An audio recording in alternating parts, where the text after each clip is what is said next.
بلکہ گویا ایک طرح کا حسد کرتے تھے جسے حضرت یعقوب نے محسوس بھی کیا تھا۔ اسی وجہ سے آپ کے بھائیوں نے آپ کو قتل کرنے کا ارادہ کیا اور ایک دن اپنے والد کے پاس گئے اور ان سے کہا کہ آپ یوسف کو ہمارے ساتھ باہر بھیج دیں، ہم ان کا خیال رکھیں گے۔ حضرت یعقوب علیہ السلام نے پہلے تو اجازت نہیں دی، لیکن پھر جب بھائیوں نے بہت زیادہ اصرار کیا تو پھر اجازت دے دی۔ اس کے بعد کیا ہوا اسے قرآن نے یوں بیان فرمایا ہے، فَلَمَّا ذَهَبُوا بِهِ وَأَجْمَعُوا أَن يَجْعَلُوهُ فِي غَيَابَتِ الْجُبِّ وَأَوْحَيْنَا إِلَيْهِ لَتُنَبِّئَنَّهُم بِأَمْرِهِمْ هَذَا وَهُمْ لَا يَشْعُرُونَ۔ الغرض جب وہ اس کو لے گئے اور انہوں نے اس کو اندھے کنویں کی گہرائی میں ڈالنے پر اتفاق کر لیا اور ہم نے اس کی طرف وحی کی کہ گھبراؤ نہیں، ان قریب تم ان کو ان کے اس سلوک سے آگاہ کرو گے اور ان کو اس کی خبر بھی نہیں ہوگی۔ جب حضرت یوسف علیہ السلام اپنے بھائیوں کے ساتھ روانہ ہوئے تو انہوں نے راستے میں ان کے ساتھ شدید عداوت کا اظہار کیا۔ ایک بھائی حضرت یوسف کو مارتا تو وہ دوسرے بھائی سے فریاد کرتے تو وہ بھی ان کو مارتا پیٹتا، اور انہوں نے ان میں سے کسی کو رحم دل نہیں پایا۔ قریب تھا کہ وہ حضرت یوسف علیہ السلام کو قتل کر دیتے۔ اس وقت حضرت یوسف کہہ رہے تھے، اے یعقوب، کاش آپ جانتے کہ آپ کے بیٹے کے ساتھ کیا ہو رہا ہے۔ تب یہودا نے کہا، کیا تم لوگوں نے مجھ سے یہ پکا عہد نہیں کیا تھا کہ تم لوگ اس کو قتل نہیں کرو گے؟ تب وہ حضرت یوسف کو کنویں پر لے گئے اور ان کو کنویں کی منڈی پر کھڑا کر کے ان کی قمیص اتاری، جس سے ان کا مقصد یہ تھا کہ وہ اس قمیص پر خون لگا کر حضرت یعقوب علیہ السلام کو دیں گے۔ حضرت یوسف علیہ السلام نے ان سے کہا کہ میری قمیص واپس کر دو تاکہ میں اس سے اپنا بدن چھپاؤں۔ بھائیوں نے کہا، اب تم سورج، چاند اور 11 ستاروں کو بلاؤ تاکہ وہ اس کنویں میں تمہاری غمگساری کریں۔ انہوں نے حضرت یوسف علیہ السلام کو کنویں میں پھینک دیا تاکہ وہ پانی میں ڈوب کر مر جائیں۔ حضرت یوسف علیہ السلام پانی میں گر گئے، پھر انہوں نے کنویں کے ایک پتھر کو کی پناہ لی اور اس پتھر پر کھڑے ہو گئے۔ وہ اس پر کھڑے ہوئے رو رہے تھے۔ روایت ہے کہ انہوں نے اللہ تعالیٰ کو پکارا، اے وہ جو حاضر ہے غائب نہیں، اے وہ جو قریب ہے بعید نہیں، اے وہ جو غالب ہے مغلوب نہیں، میری اس مشکل کو آسان کر دے اور مجھے اس کنویں سے نجات عطا فرما۔ اور یہ بھی روایت ہے کہ جب حضرت ابراہیم علیہ السلام کو آگ میں ڈالا گیا اور ان کے کپڑے اتار لیے گئے تو حضرت جبرائیل علیہ السلام نے ان کو جنت کی ایک ریشمی قمیص پہنائی۔ پھر حضرت ابراہیم علیہ السلام نے وہ قمیص حضرت اسحاق کو دی اور حضرت اسحاق نے وہ قمیص حضرت یعقوب کو دی، اور حضرت یعقوب نے اس قمیص کو ایک غلاف میں ڈال کر وہ غلاف حضرت یوسف کے گلے میں ڈال دیا۔ پھر حضرت جبرائیل علیہ السلام کنویں میں آئے اور غلاف سے وہ قمیص نکال کر حضرت یوسف علیہ السلام کو پہنا دی۔ وَجَاءُوا أَبَاهُمْ عِشَاءً يَبْكُونَ، یعنی وہ رات کے وقت اپنے باپ کے پاس روتے ہوئے آئے۔ حضرت یوسف علیہ السلام کے بھائی رات کے وقت اپنے باپ کے پاس روتے ہوئے آئے۔ رات کے وقت کا انتخاب انہوں نے اس لیے کیا تھا کہ وہ وقت ان کے عذر پیش کرنے کے لیے زیادہ مناسب تھا۔ روایت ہے کہ جب حضرت یعقوب علیہ السلام نے ان کے رونے کی آواز سنی تو پوچھا، کیا ہوا؟ کیا تمہاری بکریوں کو کوئی حادثہ پیش آ گیا؟ انہوں نے کہا، نہیں۔ پوچھا، یوسف کہاں ہے؟ انہوں نے کہا، ہم آپس میں دوڑنے کا مقابلہ کر رہے تھے تو اسی اثنا میں اس کو بھیڑیا کھا گیا۔ حضرت یعقوب علیہ السلام نے ایک چیخ ماری اور رونے لگے۔ ایک روایت میں ہے کہ جب انہوں نے کہا کہ اس کو بھیڑیا کھا گیا تو حضرت یعقوب علیہ السلام بے ہوش ہو کر گر گئے۔ انہوں نے ان کو ہوش میں لانے کے لیے پانی کے چھینٹے مارے لیکن انہوں نے حرکت نہیں کی۔ پھر انہوں نے ان کو پکارا تو انہوں نے کوئی جواب نہیں دیا۔ پھر یہودا نے ان کے سانس نکلنے کے مواضع پر ہاتھ رکھا تو اس کو ان کے سانس لینے کا پتہ نہیں چلا۔ تب یہودا نے کہا کہ قیامت کے دن ہمیں سخت عذاب ہوگا، ہم نے اپنے بھائی کو ضائع کر دیا اور اپنے باپ کو قتل کر دیا۔ پھر سحری کے وقت سے پہلے حضرت یعقوب کو ہوش نہیں آیا۔ اس وقت حضرت یعقوب کا سر ربیل کی گود میں تھا۔ حضرت یعقوب نے اس سے کہا، کیا میں نے اپنے بیٹے کو تمہارے پاس امانت نہیں رکھا تھا؟ اور کیا میں نے تم سے پختہ عہد نہیں لیا تھا؟ اس نے کہا، اے ابا، اپنا رونا بند کریں تو ہم آپ کو اس کا سبب بتائیں گے۔ پھر کہا، ہم آپس میں دوڑنے کا مقابلہ کر رہے تھے اور یوسف کو ہم نے سامان کے پاس چھوڑ دیا تھا۔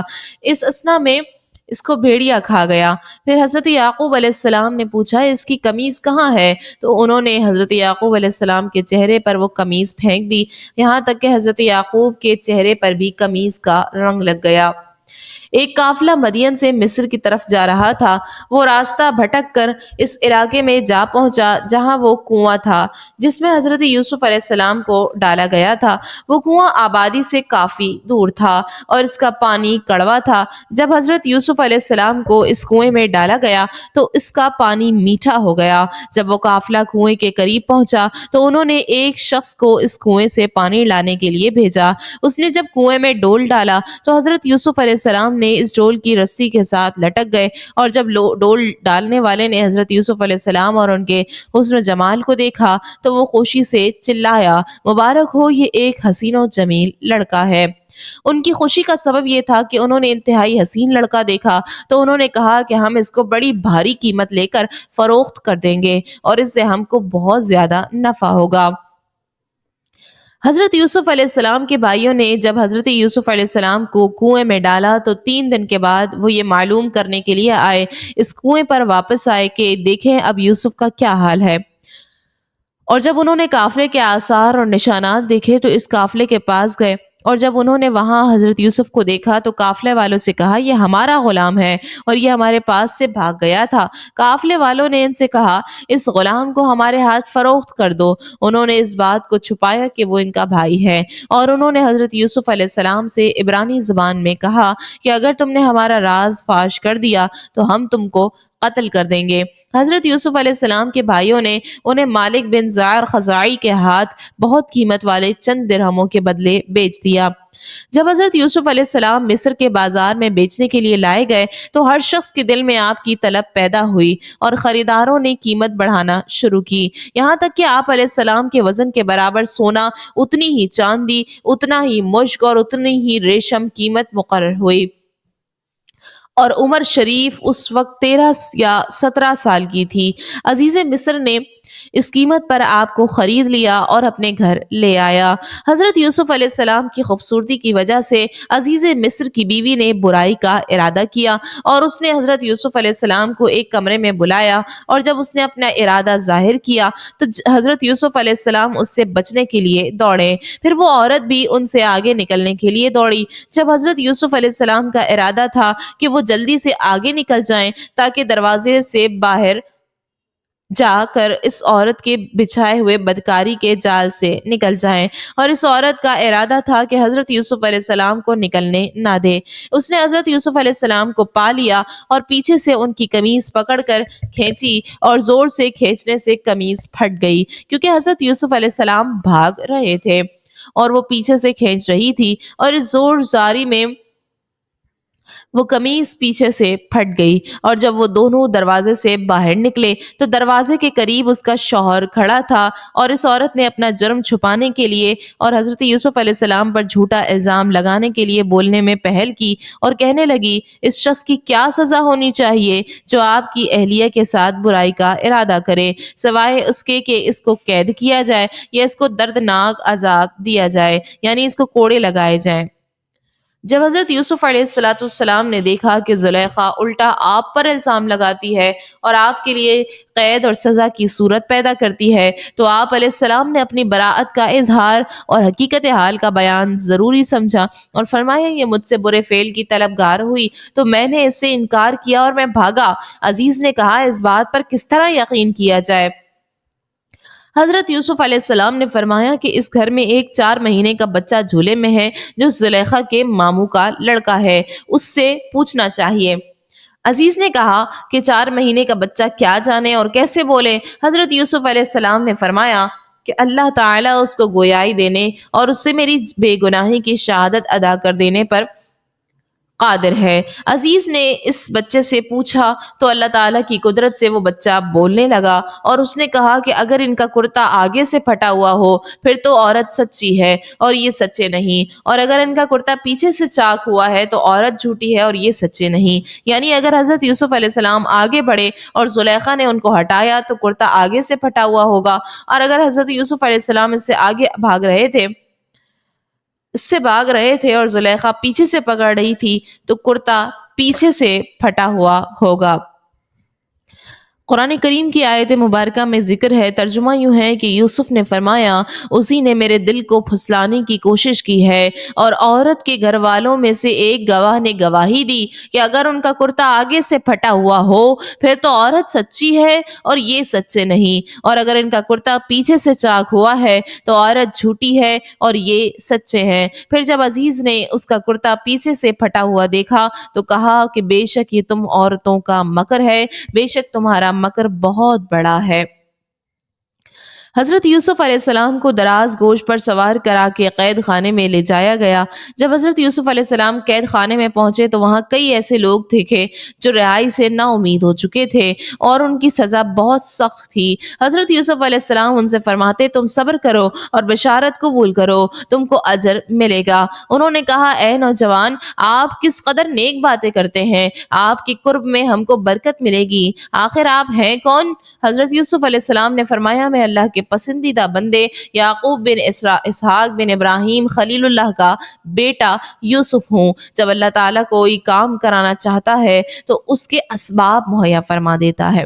جب حضرت یوسف علیہ السلام کی رہائی اور کشادگی کے دن قریب آ گئے تو مصر کے بادشاہ نے بادشاہ نے خواب دیکھا، اور جب درباریوں سے خواب کے متعلق پوچھا اور وہ اس کی تعبیر نہیں بتا سکے، اس وقت ایک شخص نے کہا کہ قید خانے میں ایک شخص بہت بڑا عالم فاضل ہے اور بہت نیک ہے اور بہت عبادت گزار ہے۔ قید خانے میں جب میں نے اور باورچی نے خواب دیکھے تھے، ہم نے اس سے ان خوابوں کی تعبیر پوچھی تھی اور اس کی بتائی ہوئی تعبیر بالکل صحیح اور درست واقع ہوئی۔ اگر آپ بھی اپنے خواب کی صحیح تعبیر جاننا چاہتے ہیں تو مجھے اس کے پاس قید خانے میں بھیج دیں، میں اس سے صحیح تعبیر معلوم کر کے آپ کو بتا دوں گا۔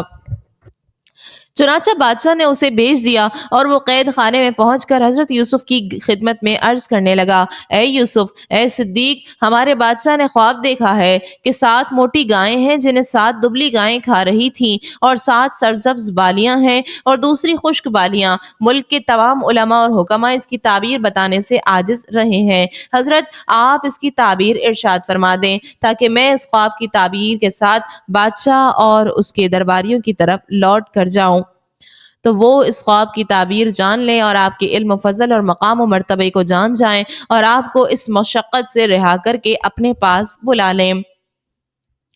حضرت یوسف نے اس خواب کی تعبیر بتا دی اور فرمایا کہ تم 7 سال تک کھیتی باڑی کرو گے، اس زمانے میں خوب پیداوار ہوگی۔ 7 موٹی گائیوں اور 7 سبز بالیوں سے اسی کی طرف اشارہ ہے، لہٰذا تم جو کاٹ لو اسے اس کی بالی کے اندر ہی رہنے دو تاکہ خراب نہ ہو اور آفات سے محفوظ رہے۔ البتہ کھانے کے لیے اپنی ضرورت کے مطابق تھوڑے سے غلے سے بھوسی اتار کر اسے صاف کر لو اور باقی غلے کو ذخیرہ بنا کر محفوظ کر لو۔ ساقی جب حضرت یوسف علیہ السلام سے یہ تعبیر سن کر واپس ہوا اور بادشاہ کی خدمت میں جا کر تعبیر بیان کی، بادشاہ کو یہ تعبیر بہت پسند آئی اور اسے یقین ہوا کہ جیسا حضرت یوسف علیہ السلام نے فرمایا ہے ضرور ویسا ہی ہوگا۔ بادشاہ کو شوق پیدا ہوا کہ اس خواب کی تعبیر خود حضرت یوسف کی زبان مبارک سے سنے، چنانچہ اس نے حکم دیا کہ حضرت یوسف کو میرے پاس لے آؤ تاکہ میں ان کی زیارت کروں، کیونکہ انہوں نے خواب کی اتنی اچھی تعبیر بیان کی ہے۔ جب قاصد حضرت یوسف کے پاس آیا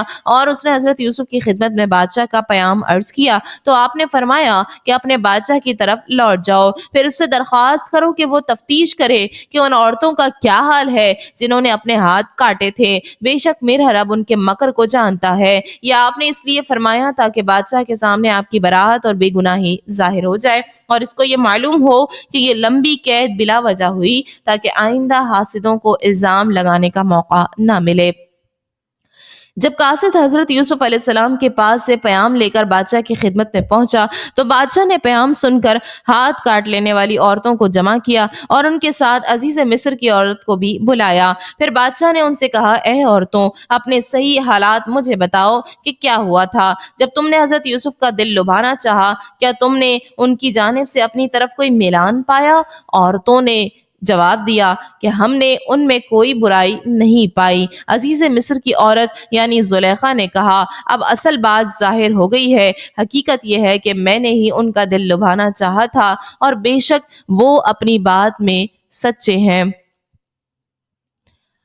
حضرت یوسف علیہ السلام کی زندگی کا یہ پہلو ہمیں بتاتا ہے کہ آزمائشیں، مشکلات اور تکالیف اللہ کے نیک بندوں پر بھی آتی ہیں، مگر جو صبر اور تقوی کا دامن تھامے رکھتا ہے اللہ اسے کبھی ضائع نہیں کرتا۔ ابھی تک حضرت یوسف علیہ السلام کو آزمائشوں پر صبر کرتے ہی دیکھا، مگر کیا آپ جانتے ہیں کہ آگے چل کر اللہ نے انہیں کس قدر عزت اور بادشاہت عطا فرمائی؟